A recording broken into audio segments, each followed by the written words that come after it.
চলতি বছরের হজ ব্যবস্থাপনা সুষ্ঠুভাবে সম্পন্ন করায় ধর্ম মন্ত্রণালয় সহ সংশ্লিষ্টদের অভিনন্দন জানিয়েছেন প্রধান উপদেষ্টা ডক্টর মোহাম্মদ ইউনূস। একই সাথে আগামী বছরের হজ আরও নির্বিঘ্ন করতে এখন থেকেই প্রস্তুতি শুরুর নির্দেশ দিয়েছেন তিনি। রাষ্ট্রীয় অতিথি ভবন যমুনায় ধর্ম মন্ত্রণালয়ের প্রতিনিধিদের সাথে বৈঠকে এই নির্দেশনা দেন প্রধান উপদেষ্টা। নিশ্চিন্তে খান, স্বাস্থ্যকর অল টাইম পান, অল টাইম হেলদি লাইফ।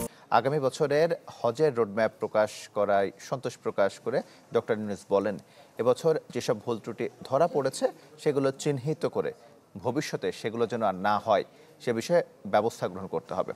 বৈঠকে ধর্ম উপদেষ্টা জানান, 10 জুলাই বাংলাদেশিদের জন্য হজ কোটা ঘোষণা করবে সৌদি সরকার।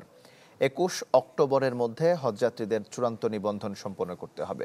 জানান, পরপর 3 বছর হাজি নিতে না পারায় 415টি হজ এজেন্সির লাইসেন্স বাতিলের ব্যবস্থা নেওয়া হচ্ছে।